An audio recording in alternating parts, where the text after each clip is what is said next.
Okay, it's a collection of demo tapes here. I mean, we are in the coronavirus.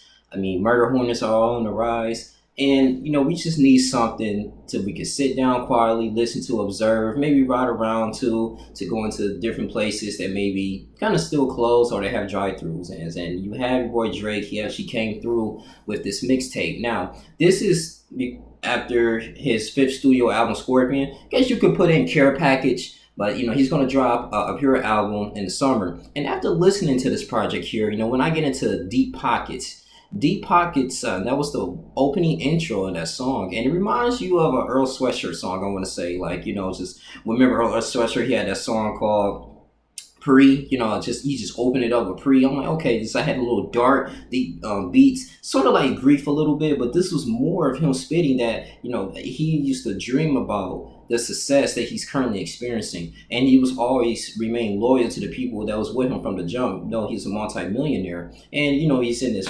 50,000 square foot mansion. I mean, just over there, glamorous chandeliers and the microphone. He up here, spitting this, and I was just like, wow, this is really deep, man. I mean, for a first song here, for an opening intro, this is good. Usually, a lot of artists start off like with a story or a prequel, and the first song is really not too good. They actually get you in the middle, but I was really in tune into that, man. And then, it had various artists here like Chris Brown. And when you got to now you too, I'm gonna look this up a little bit. My camera still should be on, but yeah, I was when to say when. Okay, when to say when in Chicago freestyle. Now after breaking this down here, when to say when in Chicago freestyle, he utilized Song Cry. Okay, Song Cry was Jay Z in Blueprint, and he utilized that beat. And I was looking like, okay, this might be a mixtape. I'm like, I don't know if you actually got permission for using it, but it was really cool, man. I mean, it doesn't make you cry, but it was really just detail. I believe he was talking about how Jay Z and Eminem and those individuals, man, in that particular time, they were really he wanted to be comparable as one of those best rap legends in the game. And even though he's accumulating this wealth and he's making good money, he's talking about what he made and hot like wing and all this type of stuff, man. Being consistent as an artist, he should be up there as comparable to Jay Z, Eminem. Because if you go into detail, he actually switched out the beat, to Eminem Superman. I just thought that was really interesting, and it was a little more creative, and I actually peeped that. I was like, wow, like this is it's not too bad. And one of my favorite tracks on here with Chris Brown. Chris Brown and Drake are one of the best duos to me. And the reason why I say that, man, I mean, you got Chris Brown just singing the melodies and the background vocals. This is something that brought life to the track.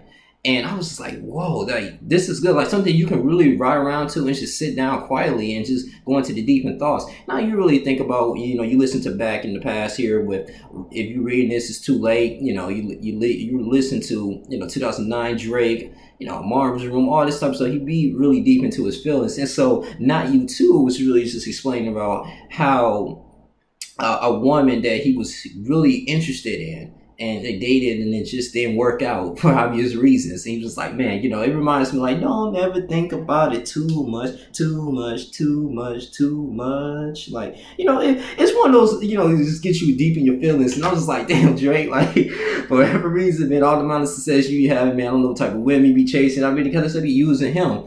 But he was like, I want to, get into your heart. I want to, see who you are. Like, you're the real MVP and all this type of stuff. Like, why you going straight to him? You just come straight to me. And the background music, just Chris Brown just singing it and just like really vilifying it, man. But I was just really impressed with that. Tootsie Slide, you know how to do that is, man.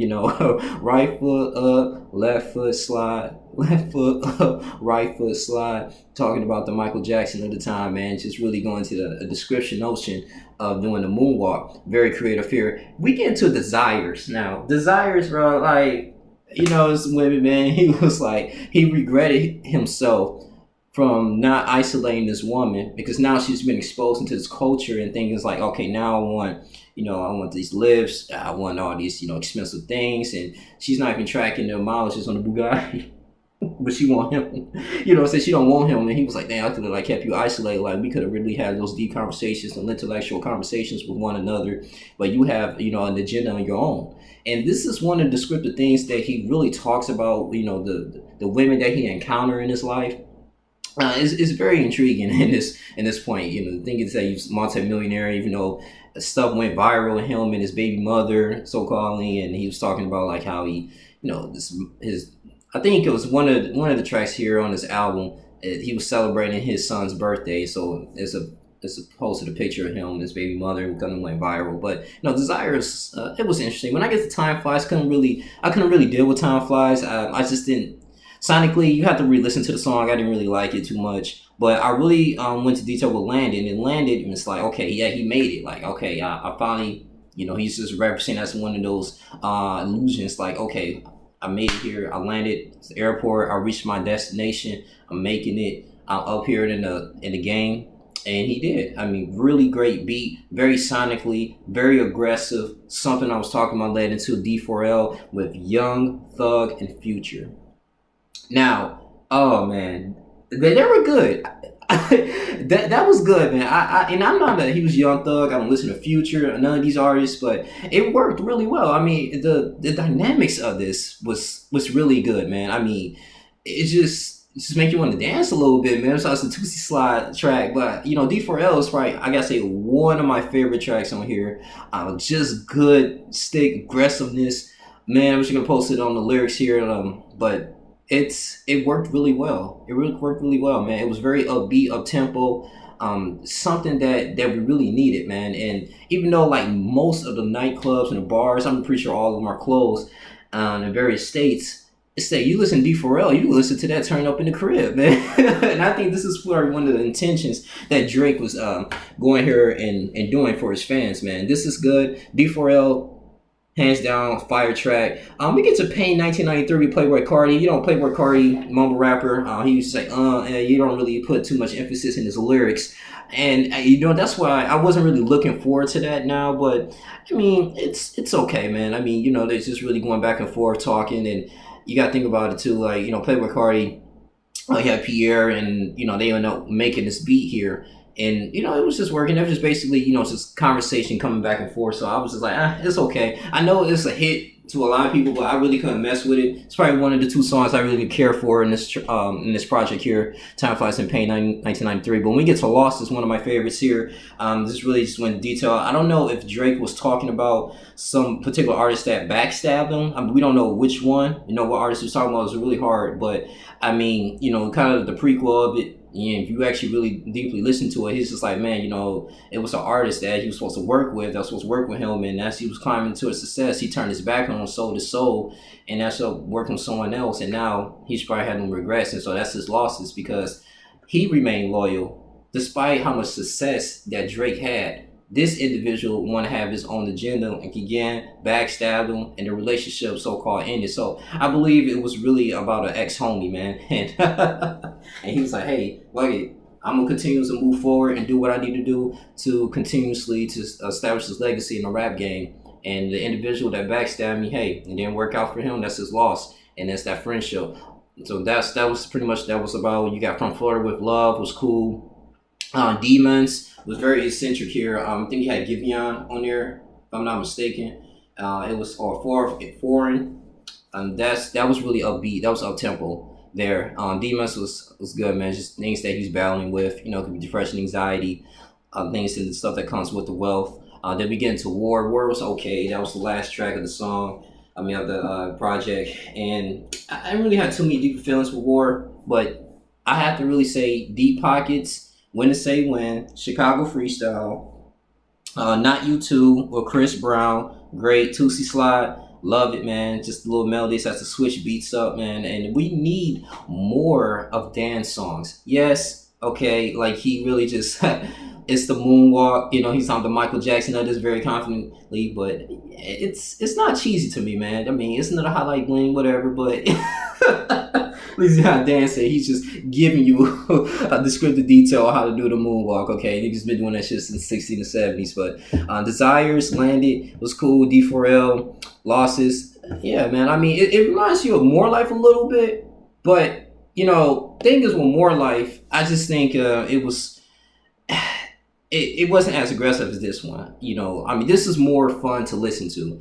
And, he got this I mean, I just got a vibe like, man, this is really chill. This is not bad. And is it a classic? No, it just came out. It's some songs, like I said, I rock with. I'm still gonna let it grow on me. But the first time listening to this, if you're a Drake fan, I say go ahead. You will be satisfied. If not, well, you can go ahead and listen to it your own risk. It's not that bad. This is okay. It's okay. I might give it like a 7 out of 10, 6, 7 out of 10. I mean, it's dope. It's something to listen to. Are we gonna listen to this? Is this gonna overshadow his next project? We'll see. I don't know. I mean, he dropped a lot of stuff. I think people still listen to reading. If you're reading this too late, 5 a.m., run it to 6. I mean, it depends how he market these songs here, and with the music videos and going on concerts when everything starts to come back to normal. But I mean, it's nothing that you can put this on the shelf and say, hey, forget it. I believe that people maybe 2 3 years from now, it's going to maybe 5 years from now, I'm going to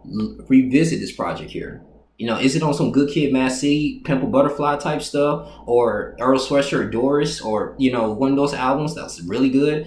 Is it on some type of Wale Ambition? My Beautiful Dark Twisted Family with Kanye West?